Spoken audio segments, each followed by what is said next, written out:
இருக்கின்றோம்.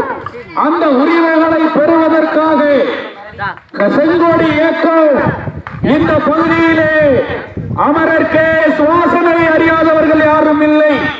தியாகத்தால் தன்னுடைய உயிர் நீத்த மாபெரும் தலைவர் கே சுவாசன் அவருடைய தியாகத்தால் இன்றைக்கு கோலார் தங்கவயலில் இருக்கின்ற எல்லா உரிமைகளையும் நாம் பெற்றோம்.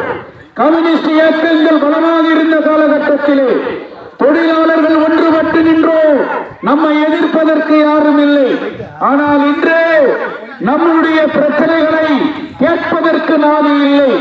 இப்படிப்பட்ட பிரச்சனைகளை எல்லாம் ஒன்றுபடுத்தி இந்திய கம்யூனிஸ்ட் கட்சி மக்கள் நலனுக்காக தொழிலாளர்களுடைய நலனுக்காக நமது வீடு நமக்கு சொந்தமாக்கப்பட வேண்டும், 52 கோடி வட்டியோடு திரும்பி கொடுக்கப்பட வேண்டும், கோலார் தங்கவயலில் புதிய தொழிற்சாலைகளை ஏற்படுத்தப்பட வேண்டும், தினம் தினம் அண்ணல் பட்டுக் கொண்டிருக்கின்ற தினப்பயணிகளுடைய கண்ணீர் என்று துடைக்கப்படும்.